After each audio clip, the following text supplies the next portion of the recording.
Ya, entonces lo que estábamos, antes de sufrir esta interrupción, no sé qué es lo que pasó, digamos, pero el Zoom se me quedó pegado, tuve que reiniciarlo. Bueno, tengo un vector space model donde cada palabra se representa por una dimensión, entonces básicamente lo que tenemos ahí es algo de este tipo.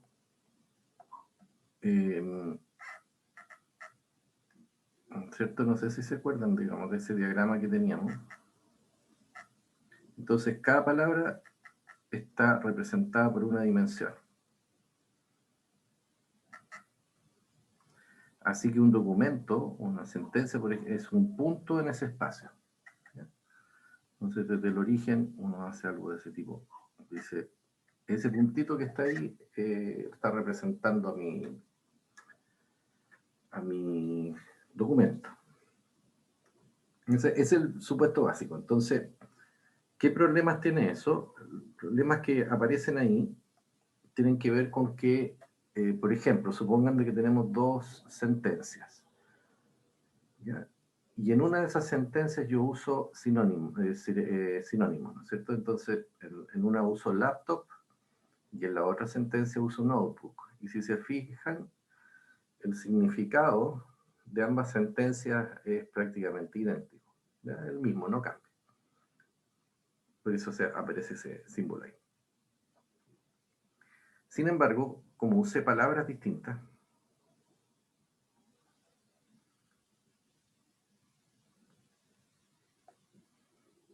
para la sentencia 1, a lo mejor voy a tener aquí laptop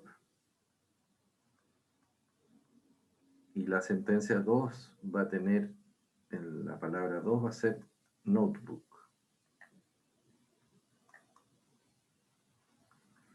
Y ahí estamos en problemas, porque si bien son sinónimos, están modelados ambas palabras como vectores ortogonales. Entonces, la base de representación en ese espacio dimensional me dice que esas dos palabras no tienen ninguna relación. De hecho, sus bases son ortogonales. ¿Qué significa eso en el fondo? Significa de que sus representaciones vectoriales van a ser ortogonales. A lo mejor aquí yo tengo la entrada que representa laptop, en la segunda componente, y en la quinta componente, en este ejemplo, la que representa notebook. Entonces, olvídense, porque cualquier modelo va a pensar en realidad esas dos palabras como están representadas de manera ortogonal. Eso significa que no, los significados de esas dos sentencias no se van a relacionar. ¿Ya? Entonces, hay una ortogonalidad falsa que está introducida producto del uso del Vector Space Model, ¿no es cierto? Entonces, el laptop queda ortogonal a notebook. ¿Sí? Entonces, ahí tenemos un problema. Segundo problema, bueno, ¿cuál es el problema? Es que perdemos las relaciones de homonimia, es decir, aquellas palabras que tienen significados relacionados se modelan de manera ortogonal en el Vector Space Model. En el caso de, imagínense estas otras dos sentencias. Entonces yo uso la misma palabra. Se fijan que aquí usamos palabras distintas, eso es homonimia. ¿Ya? Palabras distintas pero que están relacionadas. Homonimia. Aquí yo voy a usar la misma palabra, pero la voy a usar en un contexto que es distinto. Y el contexto me va a indicar de que el significado de esta palabra en la primera sentencia es distinto, significa auto, y en la segunda sentencia significa animal. Es decir, tienen significados distintos porque el contexto me está indicando de que efectivamente apuntan a significados distintos. Sin embargo, como léxicamente corresponde a la misma palabra, lo que hace el Vector Space Model es modelarla como si fuera la misma entrada. Entonces, ese vector va a apuntar en la misma dirección.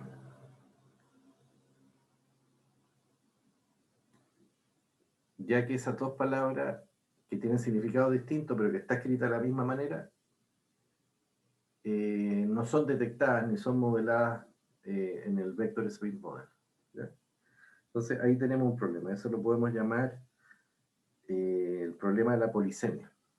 Entonces, el problema de la polisemia es que uno introduce falsa sinonimia cuando tiene palabras que tienen significados distintos y entonces no estamos identificando esos distintos significados en el modelo, en la representación. Entonces, eso es un problema.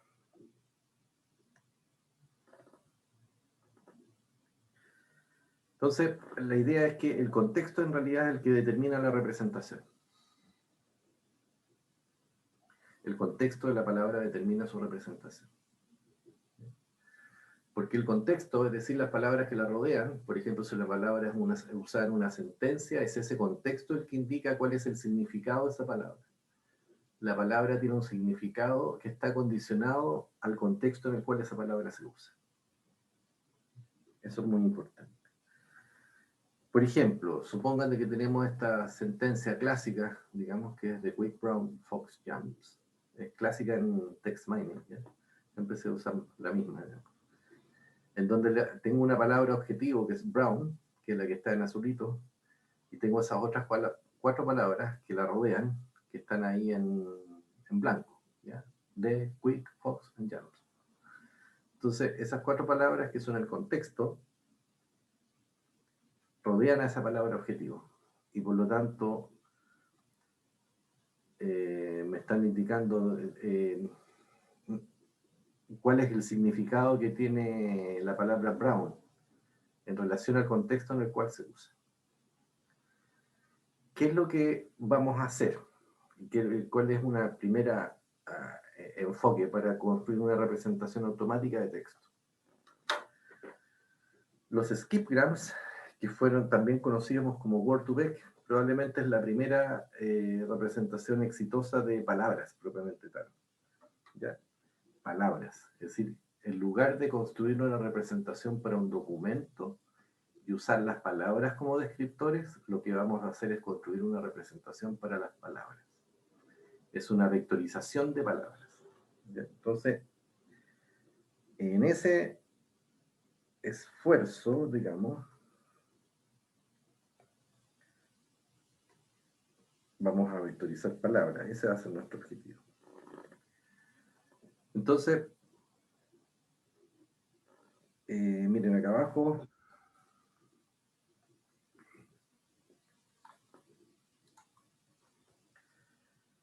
En esta referencia que está acá, que es donde se propone Word2Vec,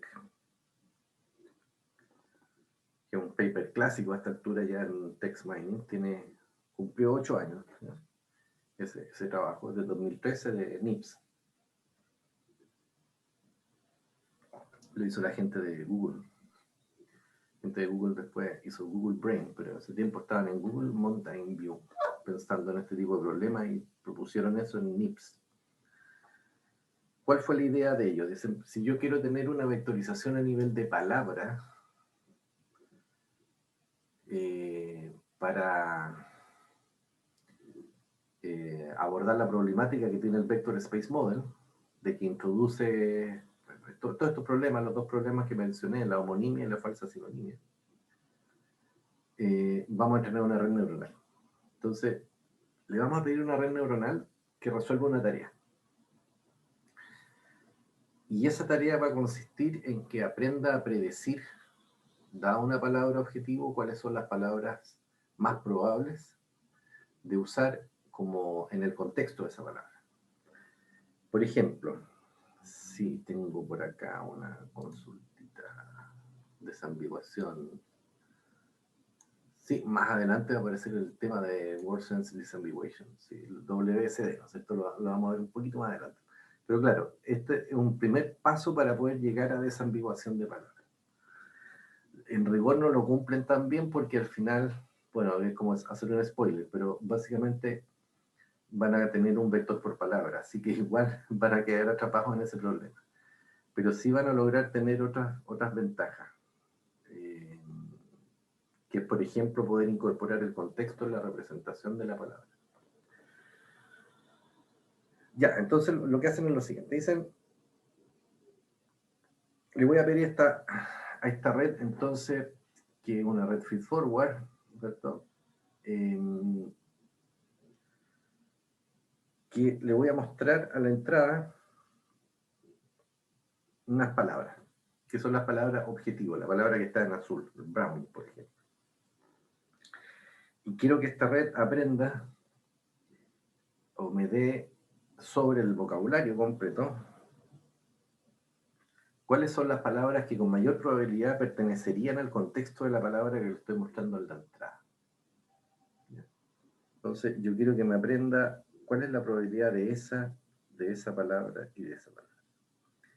Y para eso voy a usar una arquitectura muy simple con una capa oculta nomás, que es esta que está acá. Asumamos de que el vocabulario es de tamaño 10.000, entonces tienen algo así como unas 10.000, tienen 10.000 neuronas. En la entrada se utiliza una codificación one-hot vector, es decir, un vector con ceros, lleno de ceros, excepto en la posición que representa la palabra objetivo, que sería esta, este sería el hot, ¿no es cierto? El 1 quemado dentro del one-hot vector. Y a la salida lo que vamos a tener entonces son las palabras. Cada una de estas neuronas representa una palabra. Entonces, en el fondo lo que estamos haciendo es una red que resuelve un problema de clasificación multiclase, ¿ya? Donde yo tengo una clase por palabra. Eso es lo que hace, multiclase. Claramente, para que esto no haga overfitting, debemos tener una enorme cantidad de datos, es decir, muchos ejemplos para que efectivamente aprenda sobre una enorme cantidad de clases, ¿ya? Entonces, pueden tener, si el vocabulario es de 10.000, eso significa que la capa de salida tiene 10.000 neuronas de salida. La capa de entrada también tiene 10.000. Entonces, es decir, el vector de entrada en realidad es de largo 10.000. La capa oculta tiene que tener un largo menor. Típicamente se ocupa de 200 o 300 neuronas ocultas. En la capa oculta, 300 neuronas. Sebastián. Por lo que estoy entendiendo, la entrada es solamente una palabra, ¿cierto? Porque Claro. dice one hot vector, o es un conjunto de palabras de una frase, por ejemplo. No, la tarea que tiene que resolver es, dada la palabra objetivo, pronosticar cuáles ¿Ya? son las palabras del contexto. Ah, ya, La como la más entrada es probable. el vector que representa una palabra, ¿ya? Ya. ¿Y cómo se entrena eso? Onda, se supone que son muchos targets, entonces como cada palabra se les pone como una pseudo clase, por decirlo de alguna forma, de todas las palabras posibles que la pueden acompañar. Ya, fíjate en la salida. O, En la salida tenemos una softmap, ¿no es cierto? Nosotros vimos hace unas clases atrás la regresión logística y después lo claro, generalizamos a multiclase. Entonces, en esa generalización multiclase, en el fondo lo que uno tiene es una capa, una red neuronal, donde cada una de esas neuronas lo que hace es funcionar con una función de activación sigmoide. ¿Ya? Y entonces, cuando tenemos muchas clases, una clase por palabra, así que tenemos 10.000 clases a la salida. Fíjate que tienen que haber 10.000 clases a la salida. Eso significa que tenemos 10.000 neuronas a la salida. ¿Ya? Son muchas neuronas en la capa de salida. Es una softmax, entonces, con una gran cantidad de neuronas en la salida. Una neurona por palabra. ¿Ya? Eso. ¿Cómo se entrena? Lo voy a ver de inmediato. ¿Ya? Pero piensen en esa tarea. ¿Ya? Entonces, vamos a entrenar la red para que resuelva esa tarea. Entonces, lo que yo quiero que logre aprender la red es que si yo le muestro este one hot vector que me dice que esa entrada está quemada, esa entrada es la que corresponde, por ejemplo, a la palabra brown. Entonces tengo acá la entrada que corresponde a la palabra brown, para ser consistente con el ejemplo, ¿no es cierto? Entonces, yo quiero que me haga una predicción para la palabra quick, por ejemplo, o fox, ¿no es cierto? Entonces, me gustaría que aquí a la salida me diera una probabilidad alta para las palabras que aparecen en el contexto, ¿cierto? Quick,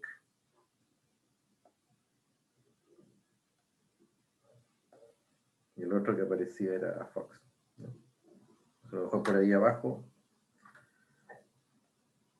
hay otras, la neurona que representa a la palabra quick, yo quiero que me dé, que esa neurona se active, ¿no es cierto? Esa es la idea.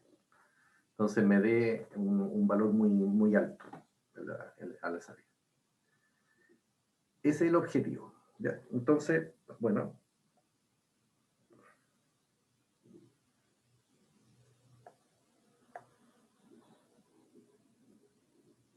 vamos a tener entonces la entrada de las palabras objetivas y la salida de las palabras de contexto. ¿Cómo lo vamos a hacer? Entonces, vamos a tomar imagínense que tenemos un texto muy largo, ¿no? Una sentencia, por ejemplo, un texto muy largo, por ejemplo, tomamos toda la Wikipedia. ¿No? Toda la Wikipedia. Entonces, le vamos a correr una ventana deslizante al texto, de largo fijo. Y al medio de la ventana vamos a colocar la palabra objetivo y en los extremos de la ventana vamos a colocar las palabras de contexto, que están representadas en este ejemplo por la celda azul, la palabra objetivo, que es la que se coloca a la entrada, y las palabras blancas, que están en las cajitas blancas, son las palabras de contexto. Entonces, el largo de la ventana representa el largo de la ventana de contexto. Mientras más larga es la ventana, más amplio es el contexto que considero para la palabra objetivo. En este caso estoy considerando un contexto de largo 4. 2 palabras hacia adelante, 2 palabras hacia atrás. Eso.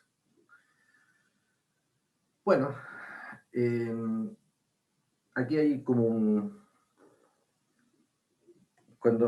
aquí se inicia la sentencia, entonces las 2 palabras que están antes en realidad no las puedo colocar, ¿no? Entonces aquí uno se tiene que imaginar que hay una ventana largo 5, pero las 2 primeras de las posiciones de la ventana me quedaron fuera del texto. Entonces eso básicamente no se va a poder usar, ¿no? Después la corrí un espacio hacia la derecha, entonces me va a quedar la ventana de largo 5 y aquí ya va a haber un espacio solamente que no puedo usar. Los otros 4 sí entraron dentro de la ventana. Lo corro un espacio más. Siempre en la ventana deslizante se corre un espacio donde un espacio representa un token. Entonces token a token. Y aquí ya tengo en el tercer shift que le hice, ya tengo mi ventanita completamente dentro del texto. De ahí después la sigo paseando, ¿cierto? Se va corriendo hacia la derecha, en el sentido de lectura. ¿Qué voy a hacer?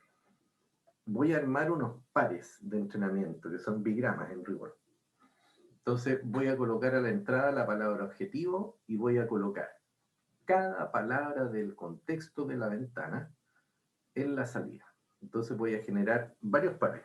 En el caso de la primera posición, voy a generar 2 pares, ¿no es cierto?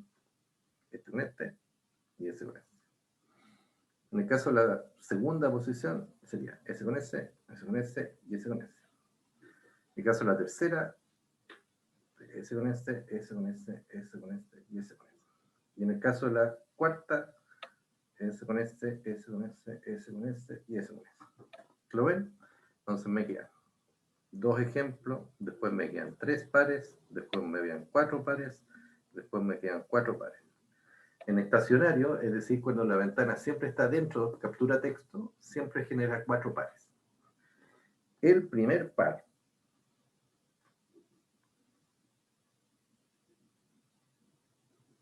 siempre es la palabra que está en azul. ¿Ya? Y la palabra que está en la segunda posición de esa tupla es la palabra de contexto, que es la que va en la salida.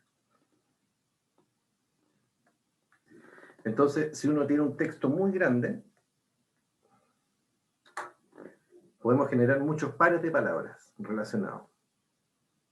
Recuerden, primera componente, palabra objetivo, segunda componente de esa tupa, palabra contexto.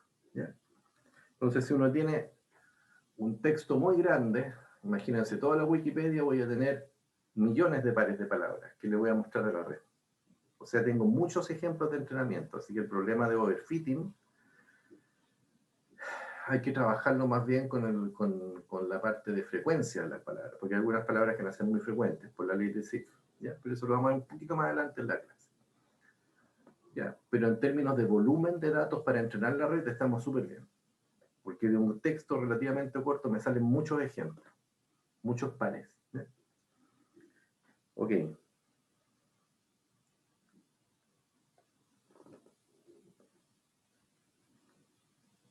Entonces, ahí la primera componente es la que se muestra en la entrada de la red y la segunda en la salida. Entonces son puros bigramas. Y que fíjense que no todos estos bigramas son consecutivos. Por ejemplo, algunos de los pares, voy a mostrarles algunos acá.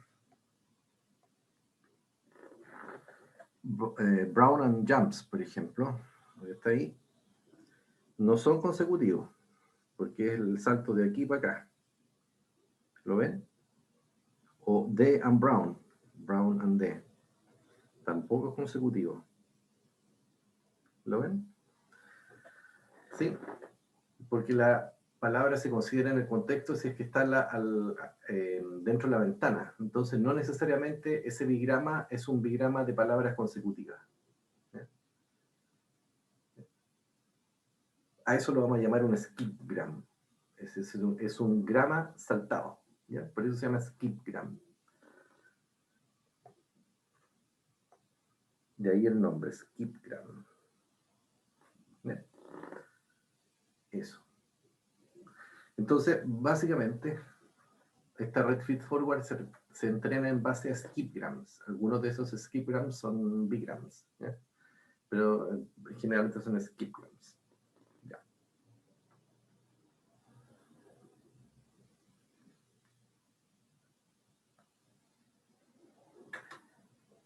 ¿Qué es lo que es una red neuronal en el fondo a nivel paramétrico?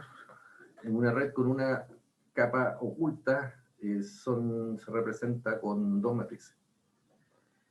Entonces, esta primera parte, digamos así, dos capas en el fondo, dos capas de neuronas,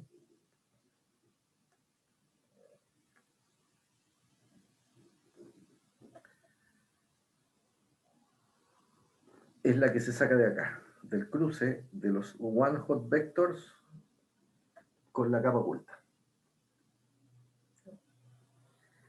Y la segunda, que es la segunda matriz de parámetros, que es la que está ahí en color azul,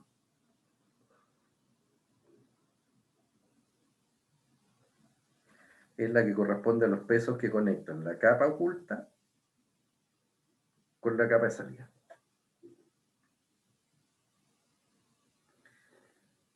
Si mi entrada es de vectores one-hot vectors de largo 10.000 y mi capa oculta tiene 300 neuronas, estas matrices son de 10.000 por 300.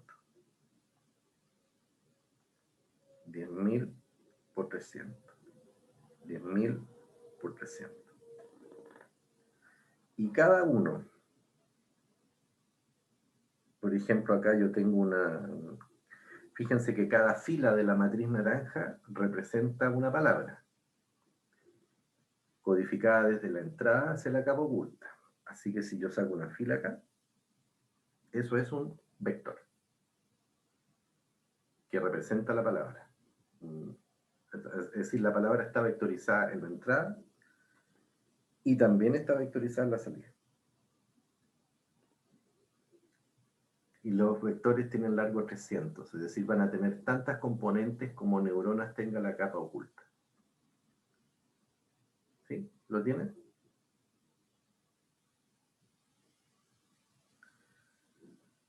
¿Se entiende?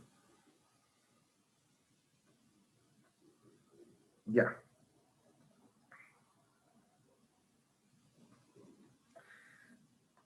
¿Qué es lo que hacemos? Bueno, palabra de entrada, palabra de salida, ¿no es cierto? Entonces tenemos una matriz de pesos de entrada y una matriz de pesos de salida. ¿Ya? Ok.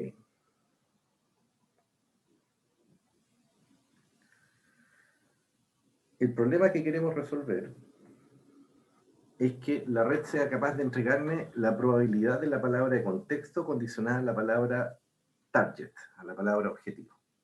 Es decir, en rigor, quieren que repita lo de las matrices azul y naranja.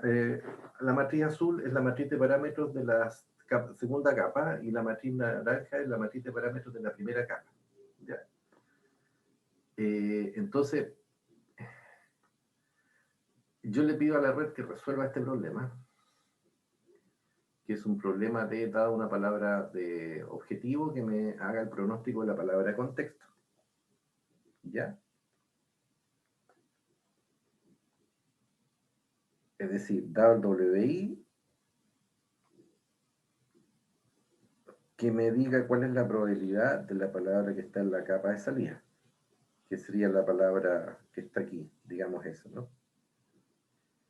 Y me gustaría que si, según lo que me muestren los datos, cuántas veces observo ese par, que esta probabilidad sea muy, muy grande. Si ese par es poco observado, quiero que esta probabilidad sea muy chiquitita.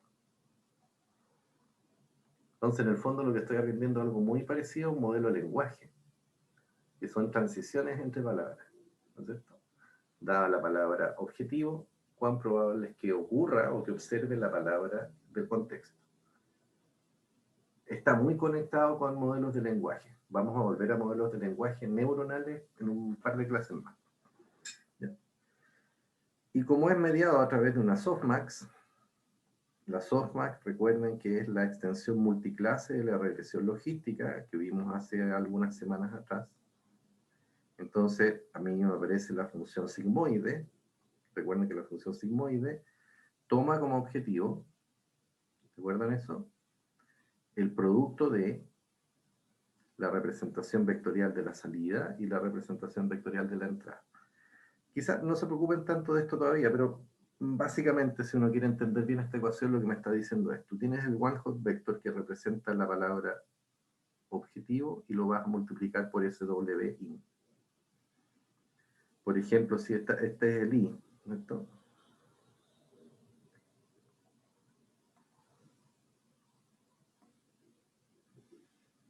Y supongo que aquí está el I más J. No me quedaron, me hubiera quedado un poquito más abajo, digamos, pero ya no importa, ya, pero el WI más J. Lo voy a hacer. Ya el WI más J está un poquito más abajo, lo vamos a colocar ahí un poquito más abajo. ¿Ya? Entonces la palabra objetivo y la palabra de contexto. ¿Qué es lo que hace la red? ¿Qué hace una red feed forward?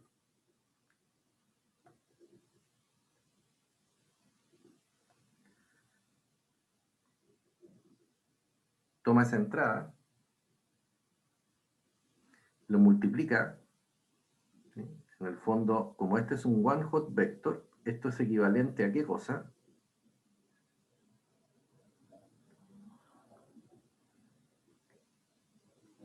Es equivalente al primer vector.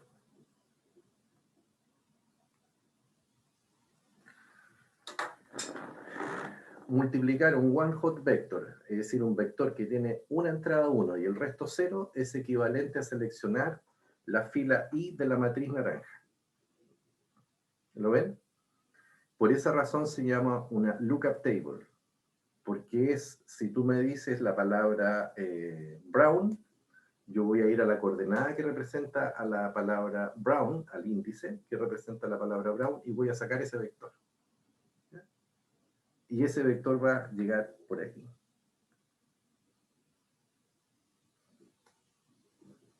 Entonces, saco ese vector, que es ese que está ahí.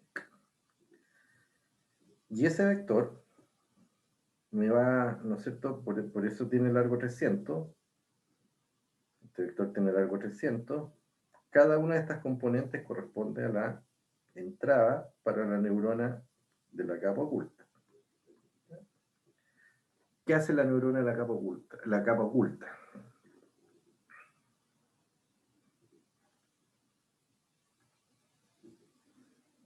Me dice, tú me estás mostrando la palabra que está en el contexto, que es la WI más J. Y voy a hacer exactamente lo mismo que hiciste en la entrada. Le voy a hacer un one hot vector, en la salida y lo voy a multiplicar por el vector que corresponde aquí a la salida. Entonces, en el fondo, la capa de salida lo que hace es lanzarme otro vector. Un vector azul.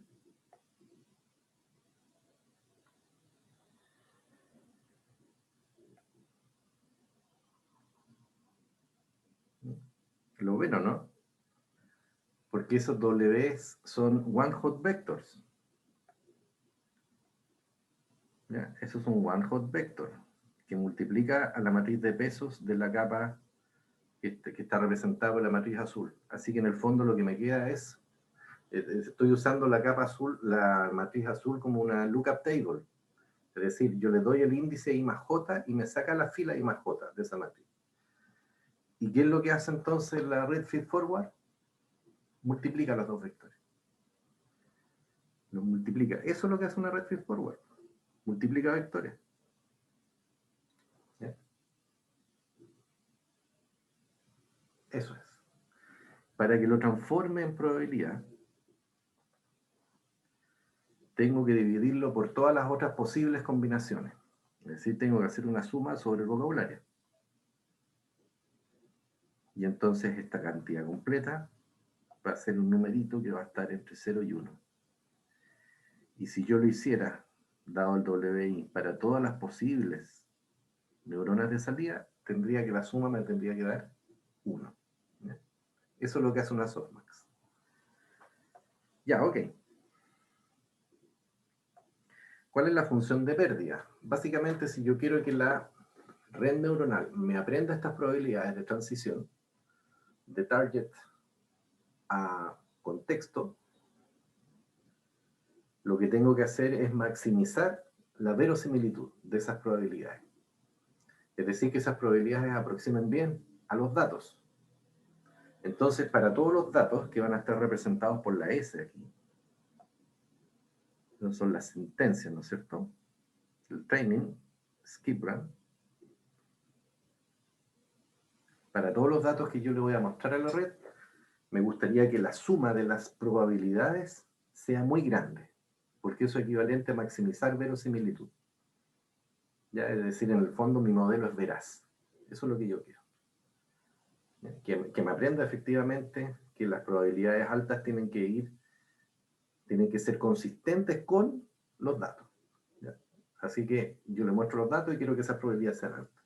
Eso es maximizar verosimilitud. Y lo voy a dividir por el número de ejemplos que le voy a mostrar, que en este caso son pares. ¿Cierto? Los pares, que le vamos a llamar los training skip grams. Le voy a meter el logaritmo y le voy a colocar un signo menos. El logaritmo siempre entra por razones convenientes, ¿no es cierto? Porque me transforma los productos en sumas. Entonces es mucho más fácil trabajar con sumas que con productos. ¿Por qué? Porque si hay un cero, una cosa muy chiquitita por ahí, en el producto me tira todo para abajo. ¿Lo ven? Sin embargo, si yo trabajo con sumas, el cero simplemente es neutro, un neutro aditivo. No tiene una mayor implicancia en la función de evaluación. Por eso trabaja con logaritmos. Entonces la función de pérdida de skipgram, por eso dice ahí SG, básicamente, ¿qué es lo que es?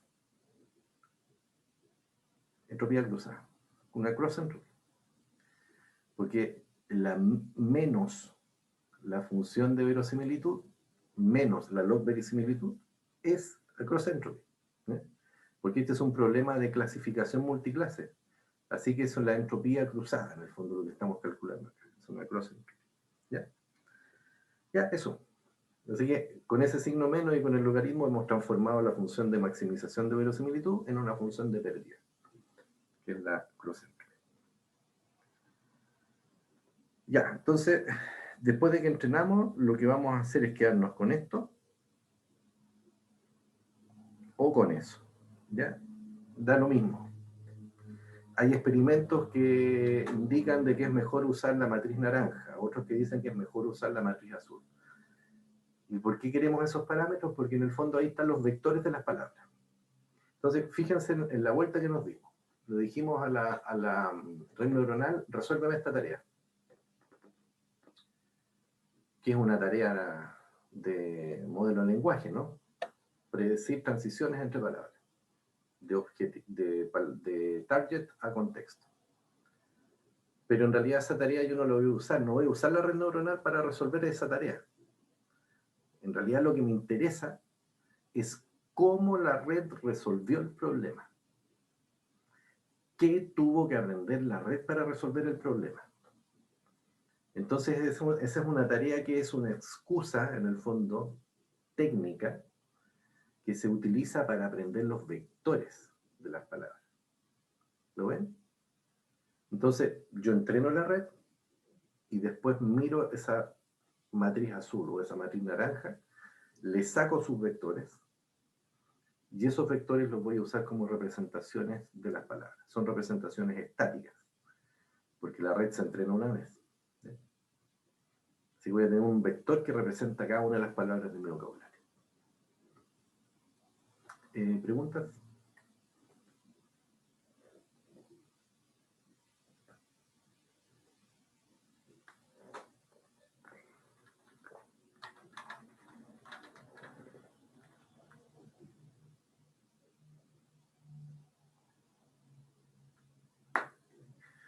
¿Lo tienen?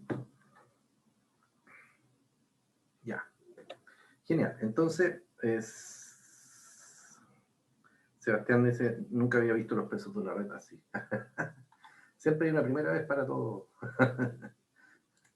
Ya, pero en el fondo, claro, y lo otro importante es que básicamente estamos instrumentalizando la red para que resuelva una tarea dummy, ¿ya? Que no nos interesa la tarea en el fondo, porque la tarea es una excusa para saber cómo la red resuelve el problema. Y después nosotros usamos la representación que la red utilizó para resolver el problema. Y esa representación la sacamos. Se fijan que hay un cambio de paradigma. ¿Ya? Yo utilizo la red para resolver un problema que en el fondo no me interesa. ¿Ya? El cambio de paradigma es bien fuerte porque uno dice, siempre antes, hasta este punto había dicho, lo que me interesa es que la red me resuelva un problema que es importante para mí. Por ejemplo, clasificar textos, sentiment analysis, no sé, dependency parsing, un montón de tareas. Y las tareas eran el objetivo. Ahora el objetivo no es la tarea, el objetivo es la representación. ¿No? El objetivo es la representación que la red aprendió. ¿Qué pasa con la generalización sobre nuevas palabras? Excelente pregunta, Rodrigo. La vamos a responder en un par de clases más. ¿Ya? Sin ánimo de hacer spoiler, ¿ya? Básicamente lo que va a pasar es que vamos a tener que quebrar las palabras en subpalabras, ¿ya? Para que tenga capacidad de generalización sobre palabras que están fuera del vocabulario. Entonces lo vamos a llamar un entrenamiento sobre subpalabras. Y ahí va a aparecer Fast Text, probablemente el primer modelo subpalabra, y BERT. ¿Ya? BERT también entrena sobre subpalabras. Algo así como sílabas. ¿Ya? Si uno quiere, puede pensar en que las subpalabras son como las sílabas. Entonces, si yo aprendo representaciones de sílabas, y tú me dices entrenamiento, y yo entrené la red con la palabra entrenar, vas a tener la subpalabra entre, que sí la conoces. Y entonces puedes utilizar eso para construir la representación de una palabra que está fuera del vocabulario. Ya, esa es la idea que va a aparecer más adelante. Pero la vamos a ver con calma y con detalle en una clase en el futuro. Esto es para Word2Vec, o sea, hay otros 2Vec. Andrea me pregunta, los parámetros que variarían sería el tamaño de la masa, los parámetros, básicamente lo que tú modificas es el número de neuronas en la capa oculta. Entonces con eso puedes hacer una representación de mayor dimensionalidad de cada una de las palabras. ¿Ya? Ese es como el hiperparámetro. ¿Ya? El hiperparámetro de este modelo de aprendizaje de representación es el número de neuronas en la capa oculta.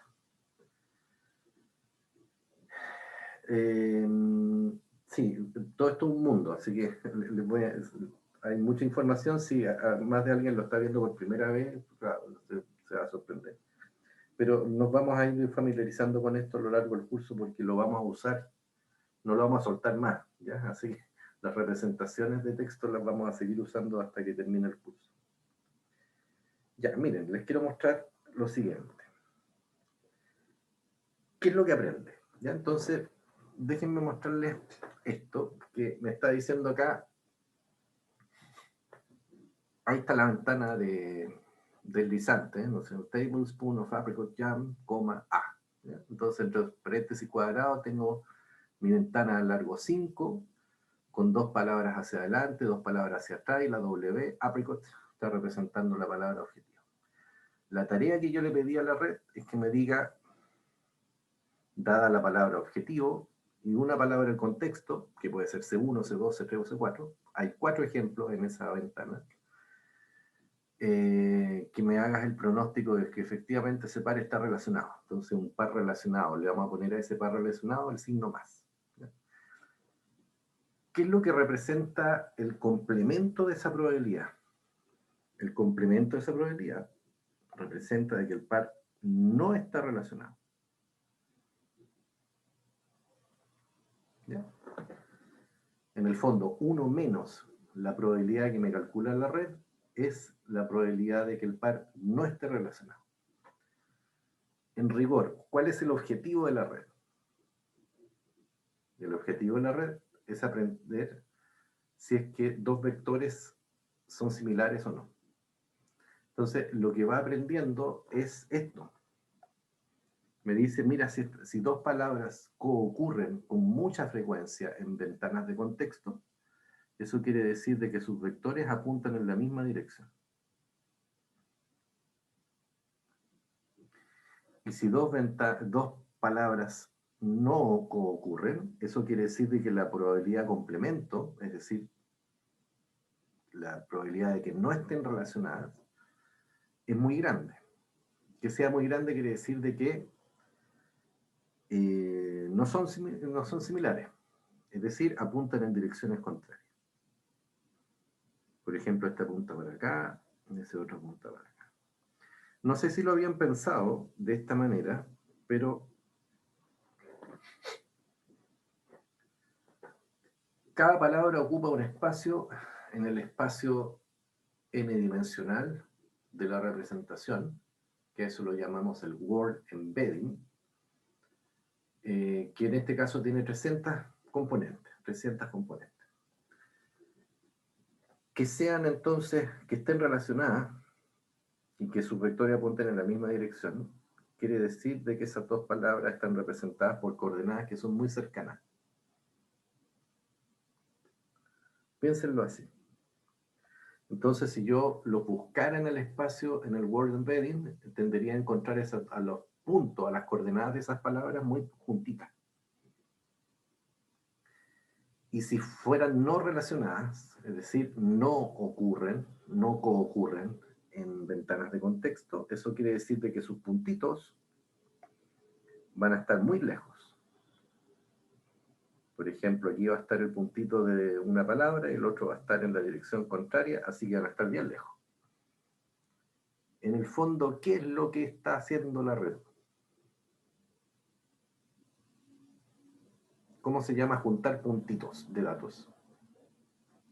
¿Cómo se llama ese problema?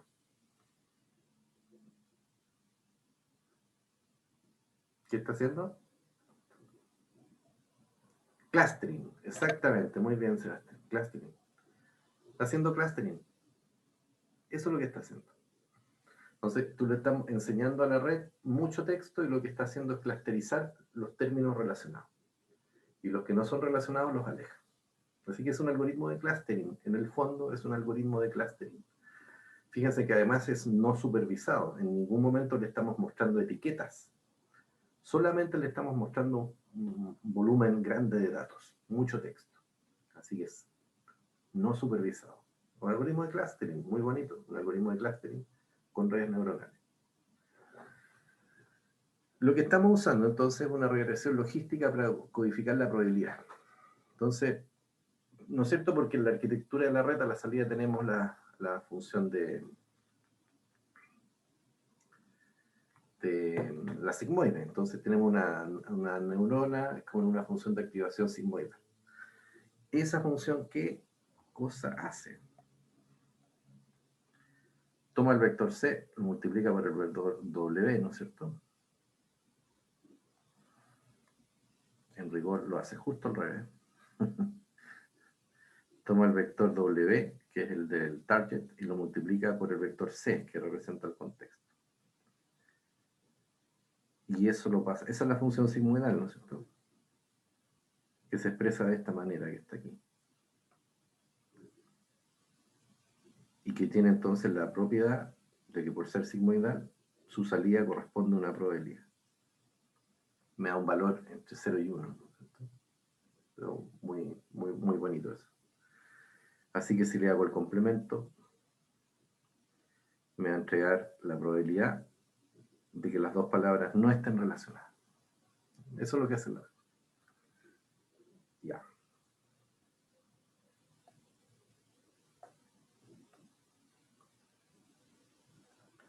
¿Qué es lo que aprende entonces? Imagínense que entonces yo le estoy mostrando entonces pares de palabras relacionadas. Lo que está aprendiendo es el sigma, ¿no es cierto? Y es la función de salida, el z, ¿no es cierto? En realidad está aprendiendo el i, de la función logística, que es la probabilidad. Si eso lo hago entonces con muchos ejemplos, está aprendiendo una productoria, porque son ejemplos independientes entre sí. Uno está asumiendo independencia entre los pares. Así me parece... va a aparecer una productoria. Si no lo hace con todas las palabras, supongan entonces que esto lo voy a hacer con todas las palabras de la ventana. Esto es para una ventana. Y le aplico el logaritmo. Entonces una ventana, una palabra fija en torno con una ventana. Entonces voy a tener una ventana largo L.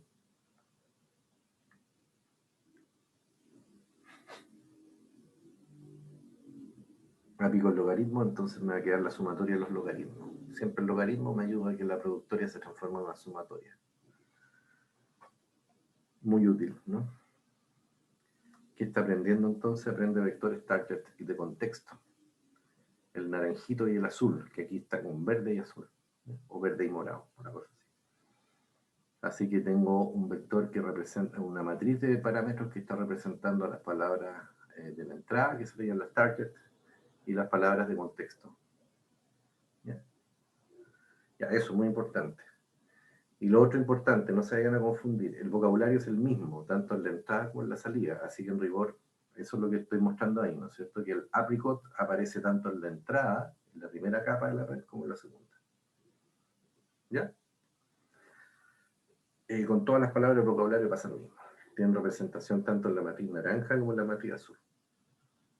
Así que tengo un vector naranja, verde, aquí, y un vector azul, para todas las palabras.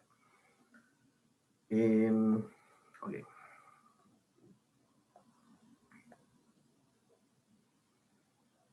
¿Qué vamos a hacer?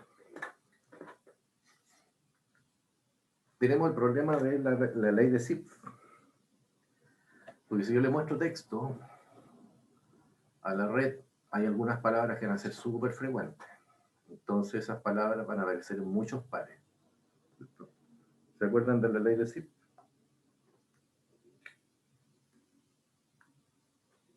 Entonces hay unas pocas palabras, aquí está el ranking y aquí está la frecuencia. Hay unas pocas palabras que son muy frecuentes y la mayoría de las palabras son poco frecuentes. Entonces tenemos una zip ahí que siempre nos aparece. Así que si yo simplemente le paso la ventana deslizante y la entreno con todos los pares, van a haber unas palabras que la red va a leer muchas veces. Y la mayoría de las palabras las va a leer pocas veces. Es decir, ¿qué hacemos entonces? Lo que hacemos es generar todos los pares. Todos los pares. A partir del texto. Y vamos a muestrear. Entonces, para muestrear, voy a muestrear considerando la probabilidad de muestreo de la palabra objetivo. Entonces, para que no le muestre muchas veces la misma palabra objetivo a la red. La probabilidad de muestreo se va a mostrar según esta función, que es algo muy parecido a la inversa de la ley de Zipf. Súper parecido, ¿cierto? ¿Por qué? Porque si yo grafico esa función, lo que voy a tener en el eje X es la frecuencia relativa. Entonces en el eje X me aparece el Z, que se indica acá. Y en el eje Y me aparece el P.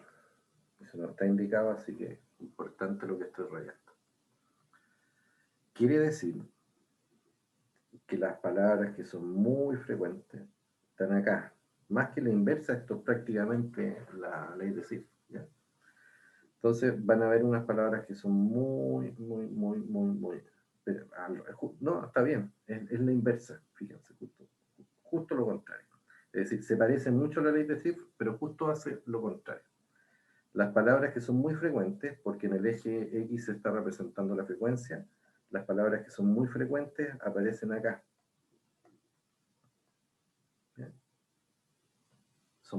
En el eje X son muy positivas, tienen una frecuencia muy alta. Y por lo tanto en el eje Y tienen una frecuencia muy baja. Y las palabras que son poco frecuentes aparecen por acá. Eso quiere decir que tienen una probabilidad de ser muestradas que es muy alta. O sea, funciona justo al revés que la ley de Zipf, a pesar de que la forma es la misma. ¿Por qué? Porque coloqué la frecuencia en el eje Y. Ese fue el truco. Ya. Okay. Entonces lo que se hace es que se toman todos los pares, se eligen, se seleccionan, se muestrean las palabras target usando esta distribución, de manera tal de que no me queden sobre representadas las palabras más frecuentes. Ya, eso. Eso evita de que haga una sobre representación de las palabras más frecuentes, un sobreajuste. Y lo otro, súper importante, es que si yo solamente a la red le muestro pares relacionados, la red va a entender, esto es lo que hace una red neuronal, si yo solamente le muestro pares relacionados, en el fondo por omisión le estoy diciendo que todo lo que no le activé es no relacionado. Piénsenlo así, ¿ya? Todo lo que no activé está no relacionado. Entonces se me produce un problema desbalanceado en el entrenamiento.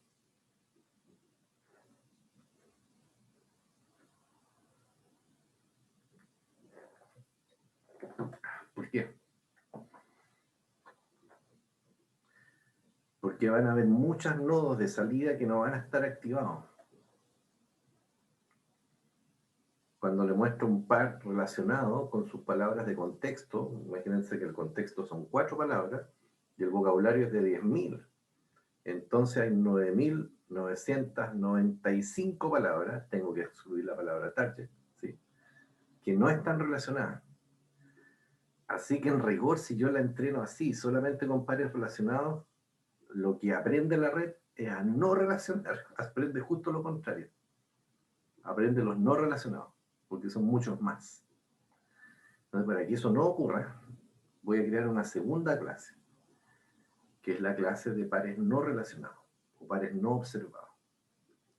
Y voy a hacer algo que se llama el negative sampling, que es muestrear sobre los que no están en la ventana de contexto, algunos al azar, y decirle explícitamente a la red, esos pares no están relacionados. ¿Ya? Y eso lo voy a introducir en la función de pérdida, ¿ya?, para que me optimice tanto pares relacionados como no relacionados. Piénsenlo así, ¿sí? Es decir, si solamente entrenan con ejemplos positivos, como esa es una clase minoritaria, lo que va a hacer es sobreajustar a la clase mayoritaria, que en este caso son los ejemplos negativos. Entonces lo que va a hacer es aprender a separar los puntos, pero no los va a clusterizar. Para que efectivamente los clusterice tengo que balancear las dos clases. Y para eso creo un segundo tipo de ejemplos, que son los ejemplos negativos. Y lo voy a hacer por muestreo. Entonces, ¿Cómo lo voy a hacer? Voy a seleccionar aleatoriamente cada ejemplo negativo, que son palabras que no están en el contexto. Si no hiciéramos esto, todas las palabras que no están en el contexto serían ejemplos negativos y la red se va a sobreajustar a los negativos. Desbalance. ¿Ya? Entonces, la probabilidad de seleccionar una palabra como ejemplo negativo va a estar dada por esa fórmula, que va a ser la frecuencia de la palabra dividido por la sumatoria de las frecuencias del resto de las palabras, con un beta que es menor que 1 para que sea sublineal, como hips. ¿Ya? Entonces, ¿cuál es el efecto que tiene eso? Muestrear de esa manera lo que hace es decirme, mira, esta otra palabra que voy a generar como ejemplo negativo va a ser una palabra que va a seguir esta distribución. Entonces, defino una función de probabilidad para muestrear sobre los ejemplos negativos. Les dejo de tarea que vean cuál es el efecto que tiene esa función y por qué esa función y no otra. ¿Ya? La verdad es que no lo tengo explicado acá, así que les dejo la inquietud de que puedan ver por qué se hace así y por qué el beta tiene que ser menor que 1. ¿Cuál es el sentido que tiene eso? No se los voy a indicar. Investíguenlo, digamos. ¿Ya? Tiene relación con la ley de Higgs.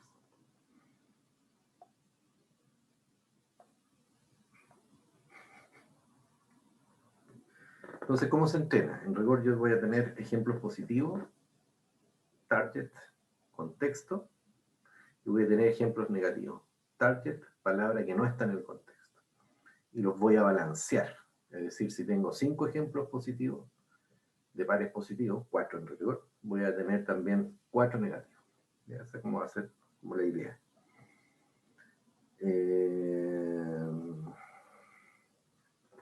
Eso básicamente. ¿Eh? Bueno, alguna relación de balance. ¿Cómo afecta eso la función de pérdida? Que era una cross entropy, recuerdan que se los dije, una cross entropy, porque era menos el logaritmo de la verosimilitud. Básicamente, lo que tengo es que para cada una de las palabras, esto que está aquí para una palabra relacionada,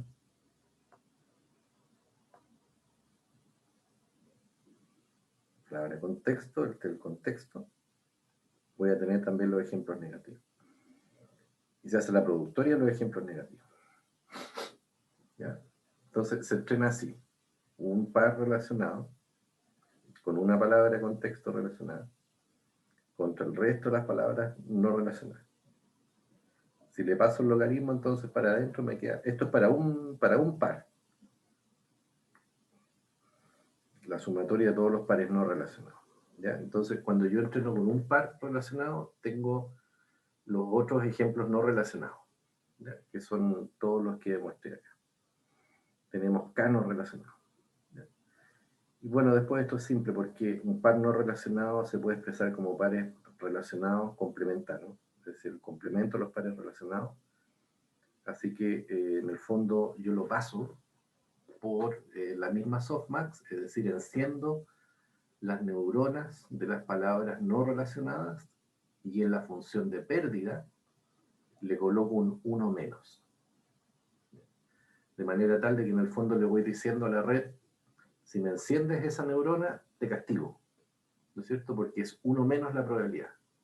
Así que le voy enseñando simultáneamente cuáles son las neuronas que tiene que activar y cuáles son las neuronas que no tiene que activar, simultáneamente. Por cada una que activa, le enseño 5 que no tiene que activar. No me actives estas otras. Eso es lo que va haciendo. Y me queda esa función de pérdida. Básicamente, entonces, para esa palabra objetivo, apricot, voy a tener una palabra positiva, jam, y voy a tener K palabras no relacionadas. Entonces le voy a decir, actívame jam, y no me actives matrix Tolstoy, por ejemplo, no me las actives. Y si me las activa, lo castigo, ¿no es cierto? Le pongo la función de pérdida 1 menos la probabilidad que le asignó a esa neurona que activo.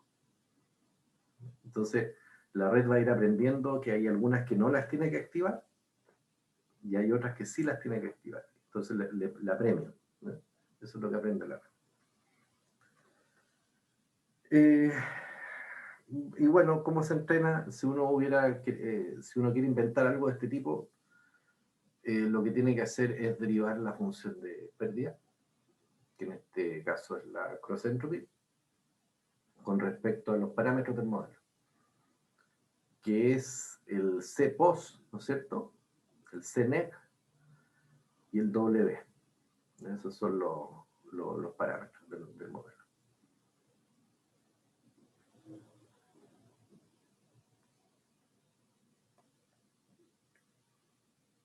CNEC, CPOS y W. Es decir, el vector que representa la palabra objetivo, a la palabra relacionada y a las palabras no relacionadas. Esos son los parámetros. Son los parámetros de los vectores, son la representación. Ahí están los parámetros, ¿no es cierto? Lo que uno aprende en todo fondo son las representaciones de las palabras. Entonces yo tengo que derivar con respecto a eso, son derivadas con respecto a vectores. ¿Ya? Se las dejo plantear. Pero la lógica es que básicamente después de hacer esa derivada lo que uno aplica es SGD, Stochastic Gradient Descent. Entonces a esas derivadas que están ahí, uno le aplica esta cosa, ¿no es cierto? Bueno, ahí están calculadas ya, ¿no? Pero lo que pueden buscar, en el fondo, si quieren complementar lo que yo les acabo de mostrar acá, es cómo se calculan. ¿Ya? Pero ahí están calculadas, esos son los gradientes. ¿Ya? Recuerden, estos son vectores, no son variables, son vectores. Ya.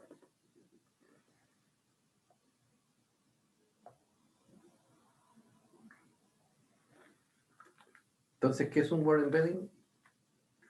Le entrega una coordenada a la palabra en este espacio vectorial de alta dimensionalidad, es decir, de baja dimensionalidad, 300 dimensiones. Y entonces aprende de que hay algunas palabras que están muy cerca y las clusteriza, y otros grupos, y simultáneamente lo que va aprendiendo es que estos grupos a lo mejor de palabras no relacionadas los tienen que colocar lejos. Entonces esto es una vectorización del espacio de términos, con cada uno de sus puntitos representando una palabra del vocabulario. Así que como se van colocando estas palabras, se van clusterizando, en rigor lo que va apareciendo es que el espacio logra codificar relaciones semánticas entre palabras. Eso, no sé si tienen preguntas. Me quedó una colita de la presentación, pero eso la voy a ver en la siguiente clase, para no excederme mucho en el tiempo.